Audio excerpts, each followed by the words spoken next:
Assalamualaikum warahmatullahi wabarakatuh. Berjumpa lagi dengan saya Afif Pandi. Dalam kesempatan kali ini saya akan membuat analisis jurnal terkait gender dalam pendidikan dasar untuk memenuhi tugas tutorial kedua program studi pendidikan dasar, studi komparatif pendidikan dasar di berbagai negara. Selamat menyimak. Jurnal pertama yang akan saya analisis adalah jurnal terindeks Sinta yang bernama Jurnal Ilmiah Pendidikan Dasar yang berjudul Pengaruh Perbedaan Gender Terhadap Hasil Belajar Siswa Sekolah Dasar. Analisis jurnal tentang pengaruh gender terhadap hasil belajar di sekolah dasar. Isu kesetaraan gender menjadi penting dalam pendidikan karena jenis kelamin siswa dapat berperan dalam membentuk gaya belajar, interaksi dengan guru, hingga pencapaian hasil belajar.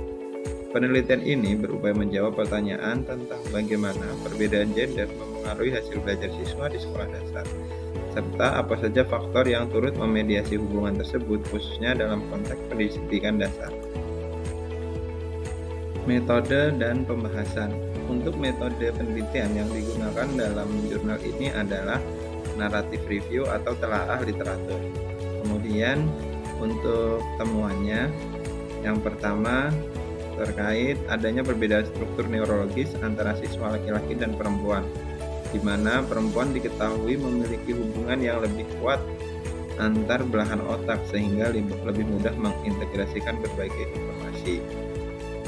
Namun, meskipun terdapat perbedaan biologis tersebut, penelitian ini juga menemukan bahwa penerapan model pembelajaran inovatif seperti creative problem solving, student team achievement division, dan think pair share tidak menunjukkan perbedaan signifikan dalam hasil belajar. Kesimpulan dari jurnal ini adalah meskipun terdapat perbedaan karakteristik kognitif antara siswa laki-laki dan perempuan, hal tersebut tidak serta-merta berimplikasi pada perbedaan signifikan dalam pencapaian hasil belajar. Oleh karena itu, penting bagi guru di tingkat sekolah dasar untuk menerapkan pendekatan pembelajaran yang inklusif dan memperhatikan keberagaman siswa, termasuk aspek gender. Relevansi penelitian gender dan hasil belajar dalam pengalaman mengajar. Penelitian ini menunjukkan bahwa perbedaan gender memengaruhi gaya belajar, namun bukan satu-satunya faktor penentu hasil belajar. Dalam pengalaman mengajar saya, pendekatan pembelajaran seperti Student Team Achievement Division terbukti efektif bagi semua siswa jika disesuaikan dengan kebutuhan mereka, bukan semata-mata berdasarkan gender.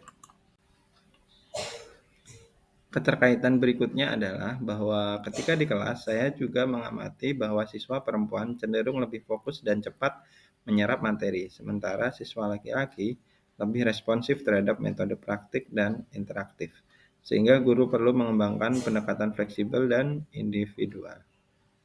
Hal ini sejalan dengan kesimpulan dari penelitian yang menyatakan bahwa meskipun perbedaan gender dapat memengaruhi cara belajar, penerapan model pembelajaran yang tepat dapat mengurangi kesenjangan tersebut. Selanjutnya, saya akan membahas jurnal kedua yang bereputasi Scopus yang saya ambil dari International Journal of Sociology of Education dengan judul jurnal Implementation and Problems of Education Based on Gender Equality, Disability and Social Inclusion at School in Indonesia. Analisis dan poin penting dalam jurnal. Dalam artikel ini, peneliti mengupas secara mendalam bagaimana pendidikan inklusif yang menjunjung tinggi kesetaraan gender, mengakomodasi siswa disabilitas, dan merangkul inklusi sosial dijalankan di berbagai sekolah di Indonesia. Penelitian ini menggunakan metode campuran, yaitu menggunakan gabungan data kuantitatif dari 315 guru dan data kualitatif dari 30 guru untuk mendapatkan pemahaman yang komprehensif. Temuan penelitian menunjukkan bahwa implementasi pendidikan berbasis kesetaraan gender, disabilitas, dan inklusi sosial di sekolah-sekolah Indonesia secara umum berada pada tingkat sedang. Kemajuan signifikan ditemukan dalam aspek inklusi sosial, diikuti oleh kesetaraan gender. Beberapa sekolah telah menunjukkan praktik positif seperti menghilangkan stereotip gender dalam materi pembelajaran dan juga menyediakan teknologi pendukung bagi siswa berkebutuhan khusus. Dalam hasil dan pembahasan pada jurnal ini juga membahas tentang tantangan yang dihadapi oleh guru, di mana dalam hal kesetaraan gender ada stereotip gender yang masih kuat. Kemudian kurikulum belum sepenuhnya responsif terhadap isu gender, tekanan sosial terutama bagi guru perempuan. Untuk pendidikan bagi siswa disabilitas, tantangannya berupa kurangnya pemahaman tentang kebutuhan siswa disabilitas, terbatasnya sumber daya fasilitas pendukung, kesulitan menyesuaikan metode pengajaran. Untuk inklusi sosial berupa prasangka sosial antara siswa dan masyarakat, ketidakadilan sosial yang mempengaruhi kesempatan belajar. Adapun rekomendasi untuk mengatasi tantangan yang ada adalah melakukan pelatihan berkelanjutan untuk guru dengan cara fokus pada perbedaan gender, kebutuhan disabilitas, dan inklusi sosial. Kemudian reformasi kurikulum dan kebijakan pendidikan, salah satunya menyusun kurikulum yang mendukung nilai-nilai kesetaraan dan keadilan. Berikutnya, kesimpulan dari penelitian ini adalah pendidikan inklusif di Indonesia memerlukan upaya intensif dan berkelanjutan. Langkah-langkah konkret untuk menghapus stereotip gender dan meningkatkan kualitas pendidikan disabilitas sangat diperlukan. Dan yang terakhir, penelitian lanjutan diharapkan dapat mengembangkan kebijakan pendidikan berbasis data dan meningkatkan kesetaraan pendidikan di seluruh Indonesia. Keterkaitan pembahasan artikel dengan materi dalam modul studi komparatif pendidikan dasar di berbagai negara. Artikel karya Muafiyah dan tim tahun 2025 ini membahas implementasi pendidikan yang berlandaskan pada kesetaraan gender, keberagaman disabilitas, dan inklusi sosial. Hal ini relevan dengan modul yang membahas kesetaraan gender dalam kurikulum dan juga pembelajaran. Keterkaitan antara artikel dan modul dalam hal kurikulum dan isu gender.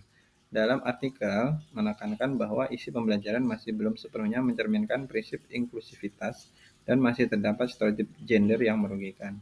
Kemudian, menurut Tatang Herman dan kawan-kawan tahun 2023, dalam modul, kurikulum memegang peran penting dalam proses dan hasil belajar. Belajar dari negara-negara Eropa, kurikulum mereka sudah mencerminkan prinsip kesetaraan gender. Artinya, peran laki-laki dan perempuan ditampilkan secara adil dan seimbang.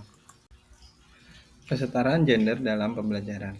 Di dalam artikel dinyatakan bahwa banyak guru masih kesulitan menyesuaikan metode mengajar agar cocok untuk beragam kebutuhan siswa. Hal ini relevan dengan modul menurut Herman et al. 2023, guru punya peran penting dalam mengurangi ketimpangan gender di kelas. Adapun solusi yang disarankan, berikan layanan akademik yang adil untuk siswa laki-laki dan perempuan dan sesuaikan pendekatan dengan tantangan unik yang dihadapi setiap siswa.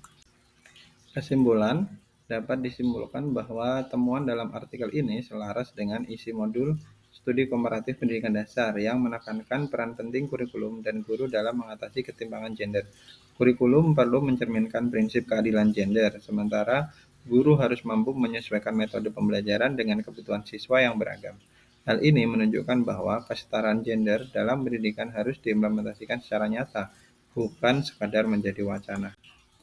Demikian penjelasan tentang analisis jurnal yang bereputasi Sinta dan Scopus tentang isu gender dalam pendidikan dasar.